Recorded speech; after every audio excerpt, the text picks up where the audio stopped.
Welcome to the 7th video in the series, The Character of the Communist Mode Production According to Marx and Engels. Today we'll be going over the 1857 piece by Marx, the Grundrisse, Notebook VII, the chapter on capital.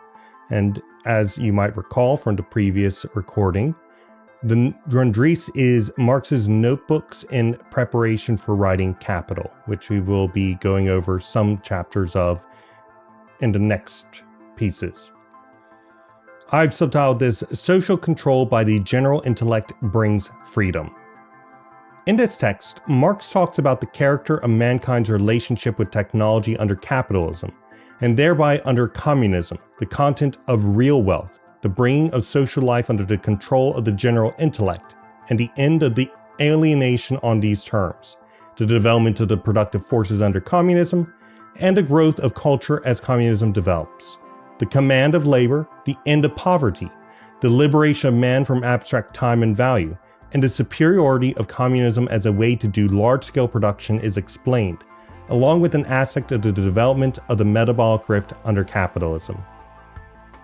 Within capitalism, the worker is slave to the dead labor of the machines that he has built, and is in competition with his own product, which is developed under conditions of capitalist industrialization, which presses science into the service of capital and converts invention into a business under the ownership of the bourgeoisie, thus intensifying the division of labor and pressing labor into capital as a mechanical and replaceable machine that devalues labor itself.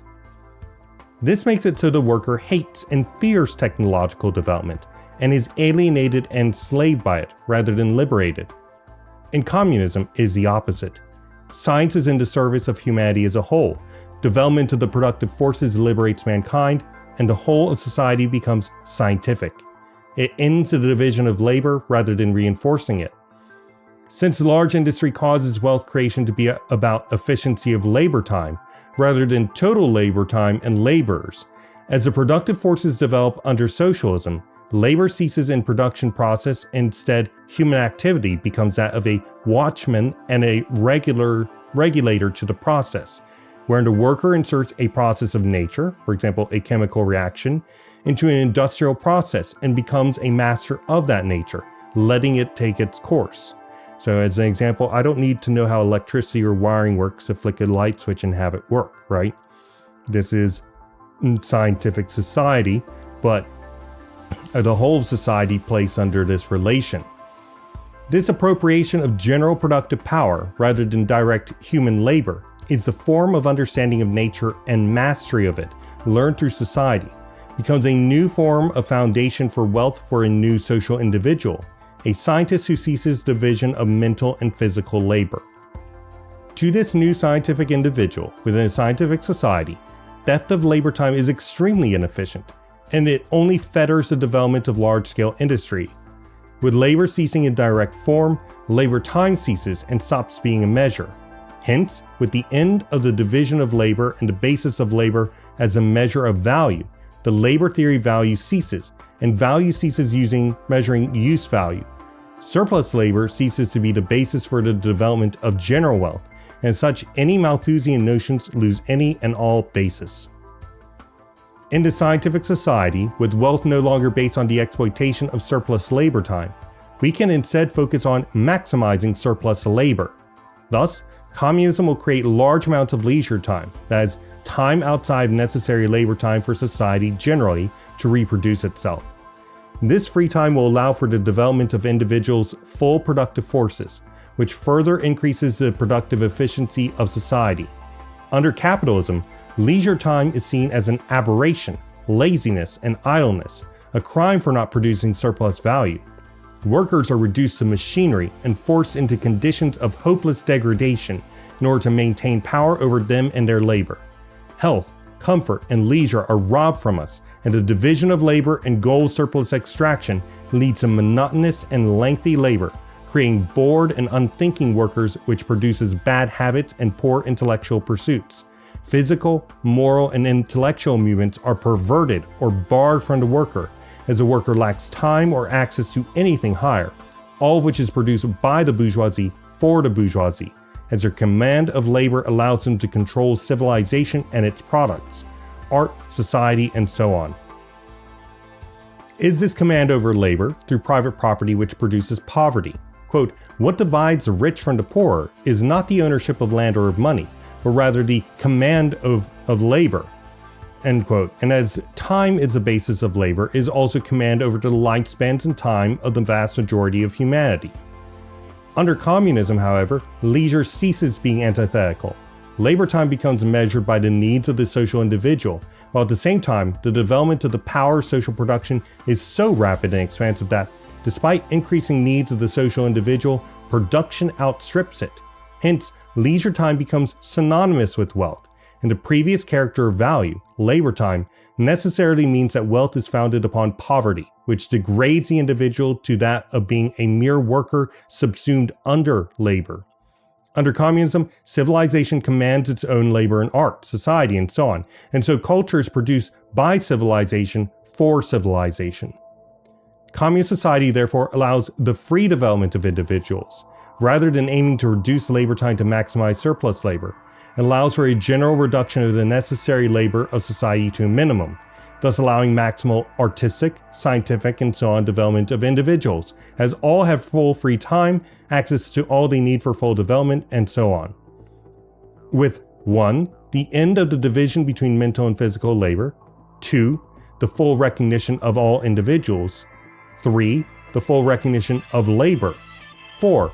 The end of alienation of control over society to an alien mediator, an alien unconscious.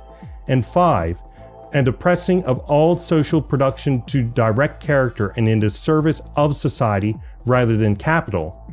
The general intellect will thus be fully developed and fully applied to the real concerns of society without any of the aforementioned fetters. This general intellect is the objectified social knowledge of humanity, which in turn determines society's fixed capital. Technological expertise combined with social knowledge as machinery increases in importance in social organization. As society develops, in order to better and more efficiently engage in production, the general intellect understands that the productive forces must be more and more centralized, as only highly centralized and organized production can maximize the production of annual wealth that can be consumed by all. Thus, all production under communism is maximally centralized. The full development of the productive forces in individual producers, and the full association of the individual producers, will create the need for society to transcend itself and reach a new form, the higher phase of communism. In addition to the maximization of efficiency of production in terms of centralization and organization, unlike in bourgeois society where in turnover, reproduction of fixed capital requires labor to be used on any fixed capital in stock so as to pay for itself and its interests, thus requiring labor be done on fixed capital even if products of that labor cease being consumed, in the hopes of drawing blood from stone. Communist society has no such requirements. Productive forces can be moved rapidly according to changes in social desire, and there is no required anticipation of future fruits of labor requiring labor be done uselessly. Unlike capitalism, which does not care what it produces or even if it does produce, but only cares about profit, communism only cares for what use values it produces. Unlike capitalism, which would rather get away with not developing machinery while still deriving as much profit, communism has direct interest in developing the productive forces, as it produces use values and reduces labor time. Society must reproduce itself materially in particular ways. Capitalism's mode of production requires that the proletarian exchange its product, labor power, for the conditions of production, wage goods, so as to do it all over again the next day, and transform product into money to reproduce capital, which is in turn necessary to produce surplus value. It must contain the reproduction of use values, which realize the capitalist mode of production, or it expends the human labor and land it relies upon. Thus, capital transforms labor and nature into its own form, even when that is impossible to maintain. The bourgeois drive for increased production and consumption makes it so is wholly unnatural and out of sync with the conditions of its reproduction, natural forces. This in turn reduces long-term efficiency and use of nature.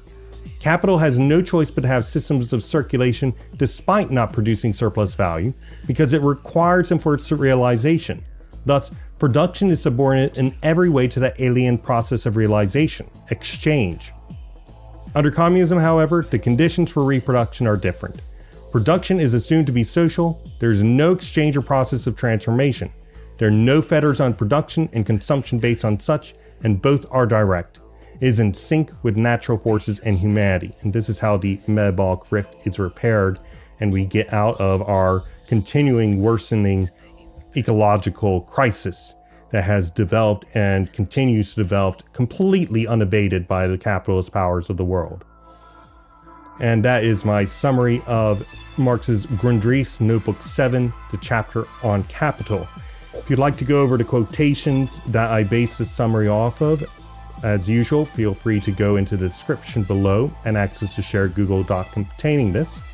And if you like, consider joining the United Marxist Pact Discord server in order to discuss this further. Tomorrow we will be going over the 1867 piece by Marx, Capital Volume 1, Part 1, Commodities and Money, Chapter 1, Commodities. Thank you for joining me for today's topical summary, and I hope to see you then.